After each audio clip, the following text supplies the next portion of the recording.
তাহলে কি সব ওবিসি বাতিল? হ্যাঁ, আজকে সুপ্রিম কোর্টে শুনানিতে কি কি ঘটলো প্রত্যেকটা আমি তুলে ধরছি। অন স্ক্রিন তোমরা দেখতে পাচ্ছ যে বিরাট ধাক্কা, রাজ্যের সব সার্টিফিকেট বাতিল। হ্যাঁ, এর আগে ওবিসি সার্টিফিকেট মামলায় সময় চেয়েছিল রাজ্য। সুপ্রিম কোর্টে বাংলা ওবিসি মামলার শুনানিতে জবাব দেওয়ার জন্য রাজ্যের হয়ে আরও কিছুটা সময় চেয়ে নিয়েছিল রাজ্য সরকার আইনজীবী কপিল সিব্বল।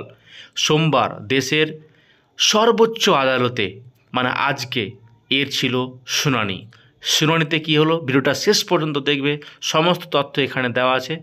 সেখানেই বড় পর্যবেক্ষণ সুপ্রিম কোর্টের। এদিন শীর্ষ আদালত জানায় শুধুমাত্র ধর্মের ভিত্তিতে কারো সংরক্ষণ পাওয়া উচিত নয়। গত মে মাসে 2010 সালের পর থেকে অন্যান্য অনগ্রসর সম্প্রদায় ভুক্তদের দেওয়া সব সংস্থাপত্র বাতিল করে দেয় কলকাতা হাইকোর্ট। ক্ষমতায় আসার পর থেকে 77টি পিছিয়ে পড়া সম্প্রদায়কে ওবিসির আয়ত্তে নিয়ে আসা হয় এবং বলা হয় যে এর মধ্য থেকে 5 লক্ষ মানে ওবিসি সংস্থাপত্রকে বাতিল করে দেওয়া হয় এবং কলকাতা হাইকোর্টের কেস হয়।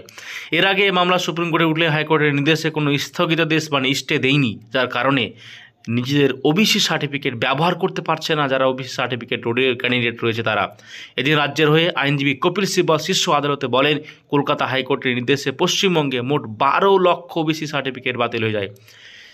সেই 12 লক্ষের মধ্যে 28% সংখ্যালঘু রয়েছে, যার মধ্যে 27% রয়েছে মুসলিম। সিব্বল বলেন রঙ্গনাথ কমিশন মুসলিমদের সংরক্ষণে সুপারিশ করেছিল। হাইকোর্ট অন্ধ্রপ্রদেশের একটি রায়কে ভিত্তি করে ওবিসি সার্টিফিকেট বাতিলের নির্দেশ দিয়েছেন। এদিকে সে রাজ্যের ওই রায় স্থগিত রয়েছে, মানে ওই রাজস্থানে অন্ধ্রপ্রদেশের সে রায়টা স্থগিত রয়েছে, এটাই বলছে। এরপরেই জাস্টিস বি.আর. গাভাইয়ের পর্যবেক্ষণ ধর্মীয় ভিত্তিতে সংরক্ষণ পাওয়া কিন্তু উচিত নয়, এটা বারবার বলেছেন। দিকে কপিল সিব্বল বলেন পিছিয়ে পড়া অংশকে সংরক্ষণ দেওয়া হয়েছে, যার মধ্যে মুসলিম ছাড়া অন্য সম্প্রদায়ের মানুষও রয়েছে, যদিও রাজ্যের তৈরি সংরক্ষণের তালিকা নিয়ে পাল্টা প্রশ্ন তুলেছেন। জাস্টিস কবি বিশ্বনাথনের প্রশ্ন, কোনো কমিশন গঠন করা হয়নি, এক্ষেত্রে একটি বিশ্ববিদ্যালয় কিভাবে একটা বিশ্ববিদ্যালয় সংরক্ষণের সিদ্ধান্ত নিতে পারে? তখন কবি সিব্বল বলেছেন যে তারা শুধুমাত্র শ্রেণীবিন্যাস করেছে। মামলাকারী পাল্টা সওয়াল, ওবিসিদের তালিকা তৈরির ক্ষেত্রে কোনো সমীক্ষা করা হয়নি বলে জানিয়েছে কলকাতা হাইকোর্ট। কোনো তথ্য ছাড়া কোনো কমিশন গঠন না করেই ওবিসি সংরক্ষণ দেওয়া হয়েছে। এই সময়ই সুপ্রিম কোর্টের প্রশ্ন, হাইকোর্ট বলেছে শ্রেণীবিন্যাস করে রাজ্য বিধানসভায় সে তথ্য পেশ করুক। রাজ্য নিজের ক্ষমতায় তা করতে পারবে না। এদিন হাইকোর্টের নির্দেশের উপর স্থগিতাদেশ চাওয়া হলেও রাজ্যের আবেদনের সায় দেয়নি সুপ্রিম কোর্ট। ডিভিশন বেঞ্চ জানিয়েছে আপাতত এই মামলার কোনো নির্দেশ তারা দেবে না।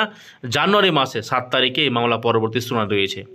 একটা কথা এখানে বিশেষ করে উঠে এলো যে সুপ্রিম কোর্ট এখানে কোনো স্টে দেবে না। তার মানে এটা আবহাওয়া পাওয়া যাচ্ছে জানুয়ারি মাসের 7 তারিখে শুনানি হবে, জাজমেন্ট হওয়ার সম্ভাবনা কম দেখতে পাচ্ছি। তার মানে এই জলটা ওই মার্চ মাস পর্যন্ত গড়ে যাবে, জাস্টিস মানে ফাইনাল জাজমেন্ট আস্তে আস্তে। কারণ এখন স্টে দেওয়ার কিন্তু পক্ষপাতিত্ব নয় বিচারপতিরা, স্টে দিকে যাচ্ছে না, তারা হিয়ারিংটা করাবে, তারপরে যখন বিচারপতি মনে করবে রায়টা দেবে। Okay, thanks for watching this video. Informative মনে হলে চ্যানেলটা সাবস্ক্রাইব করে পাশে থাকা বেল আইকনটা অন করে দেবে। Keep watching, keep learning, take care. Bye, Jai Hind.